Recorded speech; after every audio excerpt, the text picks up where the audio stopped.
சரி, இப்ப சீமானை குறிப்பிட்டு சொன்னீங்க. சீமான் யாருக்கு சேதாரத்தை ஏற்படுத்துறாருன்னு நினைக்கிறீங்க?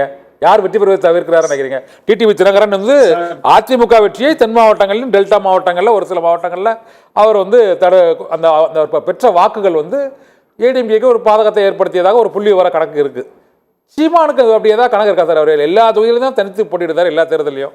அதனால வெற்றி வாய்ப்பு அதிமுகவுக்கு பாதிப்பு இருக்கா இல்லை திமுகவுக்கு பாதிப்பு இருக்குன்னு நினைக்கிறீங்களா? சார், சீமானை பொறுத்தவரையில் அவருக்கு இன்று ஒருவரை கடுமையா இல்ல எந்த சாரும் இல்ல, அதிமுக பத்தி கவலை இல்லைங்க. அதாவது இன்றைக்கு ஒரு கட்சியை கடுமையா விமர்சிப்பார், பிறகு அவரோடு நெருங்கி பழகுவார். கேட்டா இது வந்து அரசியல் நேர்மை பாரு, அரசியல் பண்பாடும் பாரு.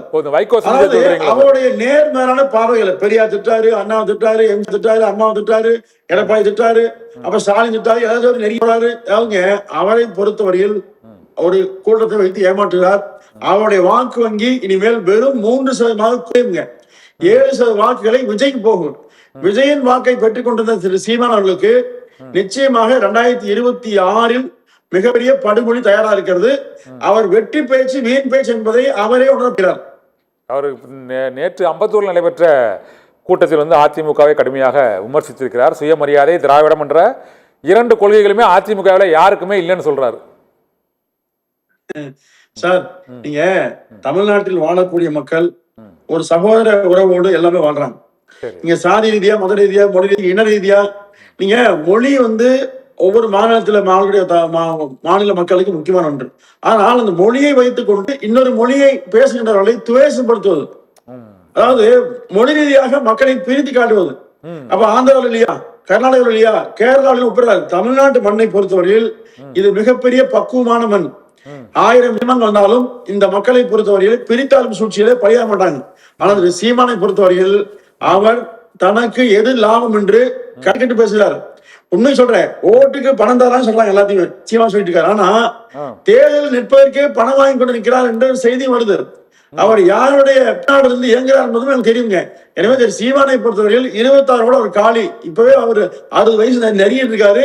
அவருடைய கனவெல்லாம் படிக்காதுங்க. அவரால் அதிமுக எந்த பின்னடைவு நிச்சயமாக வராது. சரி, இப்போ பொங்கல் பண்டிகை சாரோட கணிப்புப்படி 2026 தேர்தலில் டிடிவி தினகரன், ஓபிஎஸ், அப்புறம் சீமான், இவங்கெல்லாம் காலின்னு சொல்றீங்க. ஆனால் இவங்க எல்லாமே ஒரு குறிப்பிட்ட கட்சிகளோடு கூட்டணி வைத்தால், மூன்றாவதாக ஒரு கூட்டணி வைத்தால் அவர்கள் காலியாவதற்கு வாய்ப்பு இருக்கா அல்லது கூடுதலான வாக்குகளை பெறுவதற்கு வாய்ப்பு இருக்கா? தாவேகா உள்ளிட்ட கட்சிகளோடு ஒரு கூட்டணி வைப்பதற்கான வாய்ப்பு இருந்தால் என்ன ஆகும்? தாவேகாவோட நீங்களும் விரும்புறீங்க கூட்டணி வைக்கிறதுக்கு, அதையும் மறக்க முடியாது. ஏன்னா உங்க பொதுச் செயலாளரே நேரடியாக கொஞ்சம் மகிழ்ச்சியாக அந்த பொதுக்கூட்டத்தில் கொடிகளை பார்த்ததுக்கப்புறம் கூறினார். அதற்கான முயற்சிகளும் முதல்ல மேற்கொள்ளப்பட்டது. இந்த சூழ்நிலையில தாவேகா தரப்புல இருந்து எந்த விதமான நடவடிக்கைகளும் இல்லாத ஒரு சூழ்நிலையில் இந்த வாய்ப்பு இருக்காங்க. இல்ல சார், திமுகவை கருத்து கொண்டு அவர்களை எதிர்க்கிற எல்லோரும் ஓரளவில் திகழ வேண்டும் நம்முடைய எண்ணம். ஆனா திரு ஓபிஎஸோ, திரு பன்னீரோ, மணியோ, திரு திலகரனோ திமுகவோடு மறைமுகம் அணிந்திருக்காங்க. அதெல்லாம் அவங்க வரமாட்டாங்க. அதே மாதிரி திரு விஜய் அவர்களோடு நிச்சயமாக திலகரனோ மற்றவர்கள் யார் வேணும் சேர்ந்து கவலை இல்லைங்க. அதிமுக திரு விஜய் அதிமுக வந்தால் 234 திமுக வெல்லுவோம். இல்லாவிட்டால் 200 அதிமுக வெல்லுங்க.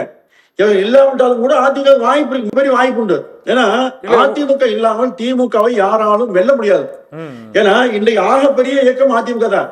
இந்திய வரலாற்றிலே தனித்து நின்று ஆட்சி கொண்ட இயக்கம் அதிமுக தான். திமுக தைரியமா கிடையாது. ஒரு 14 கட்சியை வச்சு பேசியிருக்காங்க. ஆனால் 2026 பொறுத்தவரை திமுக இந்த கடந்த 4 ஆண்டுகளில் செய்திருக்கிற மிக மக்கள் விரோத போக்கால் மிகப்பெரிய அதிருப்திப்பட்டிருக்குங்க. இந்த அதிருப்தி வாக்குகளே 10% கூடுங்க. எனவே திமுக காண்கிற கனவு என்பது நிச்சயமாக நனவாகாது.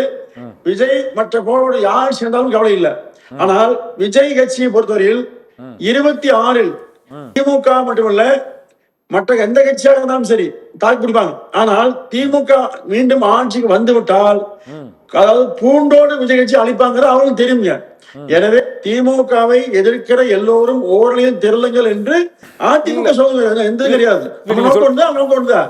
இரண்டு பேரும் ஒரே நோக்கத்தை வைத்துக் கொண்டு பிளவுபட்டு பிரிந்து நிற்பதால் மீண்டும் திமுகவுக்கு சின்ன சின்ன வாய்ப்பு கூட வந்துவிடக் கூடாது என்று எண்ணம்ங்க. ஓகே, நீங்க சொன்னது அந்த ஓபிஎஸ் சொன்னது ஒரே மாதிரி தான் சார் இருக்கு. இப்போ பிரிஞ்சு இருப்பதனால திமுகவுக்கு வாய்ப்பு வந்துடும் அவனு ஓபிஎஸ் சொல்றாரு, பொங்கலூர் மணிகண்டனும் நீங்க அதான் சொல்றீங்க. உண்மையே சாவே கேட்க அந்த அளவுக்கு செல்வாக்கு இருக்கா சார்? சார், நீங்க ஒரு மிகச்சிறந்த ஊடகவியலாளர், கேள்வி இன்னும் வைக்கிறீங்க. அதாவது நான் சொல்ல விஷயம் என்ன, திரு ஓ பன்னீர்செல்வம் கட்சியிலிருந்து நீக்கப்பட்ட ஒரு தனிநபர், அது ஒரு இயக்கம் அல்ல. இப்போ அப்படி துணிவு இருந்தா ஒரு தனி கட்சி துவக்கி